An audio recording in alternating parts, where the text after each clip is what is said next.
Hola, en la sesión de hoy día vamos a conversar un poco sobre cómo ha funcionado la convención, pensando en la lógica de que este es un curso que trata de explicar la nueva constitución, ¿no es cierto? La lógica en que ha trabajado la convención o que trabajó la convención amerita varios comentarios. Por lo pronto, quizás lo más curioso, lo que más destaca y que tiene un efecto práctico, es el hecho de que la convención decidió organizar su trabajo sobre la base de propuestas de normas. ¿Por qué esto es curioso? Porque normalmente, y esto no solo se aplica a la Constitución, se aplica casi a cualquier cosa en el mundo del derecho, lo que uno hace antes de pensar en normas es en aquellas decisiones, pensar en aquellas decisiones que uno tiene que plasmar luego en una redacción. Por ejemplo, si nosotros vamos a celebrar un contrato, ¿no es cierto?, con algún grado de complejidad, si queremos celebrar una sociedad, primero nos ponemos de acuerdo cómo vamos a ir los distintos socios en la distinta participación, qué es lo que va a hacer la sociedad, etcétera, etcétera. Y luego pasamos a la redacción del contrato. Lo mismo con un club deportivo, ¿no es cierto? El estatuto del club, quién va a ser el presidente, quién va a ser el directorio. Entonces, lo usual en los procesos de formación de una nueva constitución es que uno tome algunas decisiones y luego lleve esas decisiones a normas específicas. En términos de funcionamiento, estuviera implicado que, por ejemplo, el Pleno primero y por los 2/3 hubiera tomado algunas decisiones sobre régimen político, sobre derechos fundamentales, sobre forma del Estado plurinacional, regional, y luego esas decisiones se hubieran plasmado en algunas propuestas normativas, lo que muy probablemente hubiera podido hacer fluir el proceso de manera más expedita, ¿no es cierto? Y no esta cosa en que el Pleno se tiene que pronunciar norma por norma y a veces rechaza y luego vuelve a aprobar.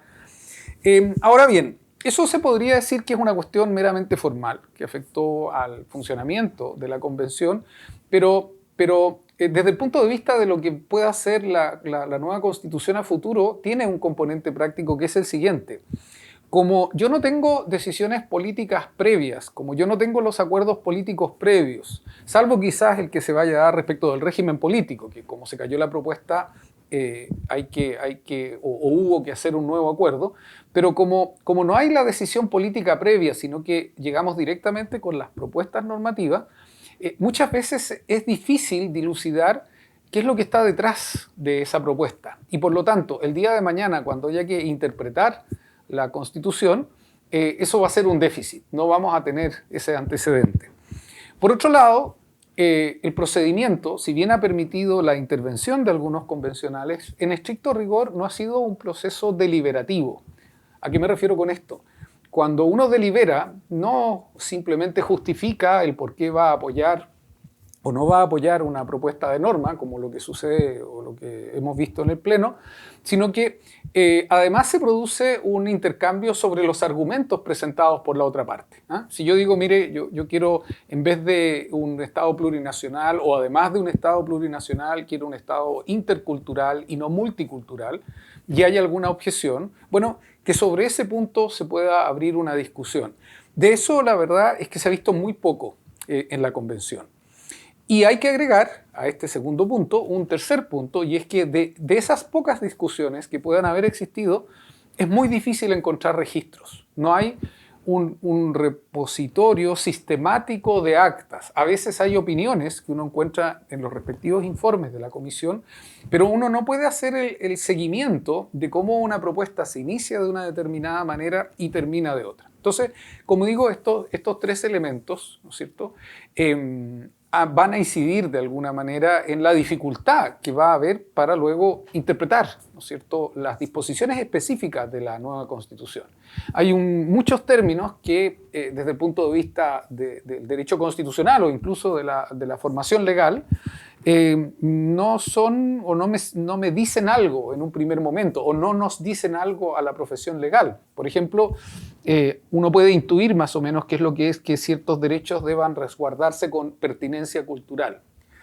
Uno lo puede entender a nivel del lenguaje coloquial. Pero ¿qué va a significar eso jurídicamente? ¿Qué cosas yo voy a poder decir que son inconstitucionales por no ser culturalmente pertinentes? Entonces, ahí hay un aspecto general de cómo ha trabajado la Constitución que incide fundamentalmente en uno de los aspectos que es básico para su futuro desarrollo, que es la forma como se pueda interpretar. Y esto no quiere decir que uno tenga que siempre interpretar una Constitución y en la mayor parte de los casos a la luz de lo que se discutió cuando se aprobó, pero sí permite a lo menos tener una idea, particularmente en los términos nuevos, de qué es lo que se pensó o qué es lo que se tuvo en mente. Por último, para tratar de cumplir lo que puede haber sido la voluntad de las y los convencionales en esa materia. Así que ese es un punto que quería destacar en esta sesión, muy brevemente. Deja abierta una puerta y plantea la pregunta de cómo a futuro se puede manejar o tratar la nueva Constitución. Nos estamos viendo en otro capítulo.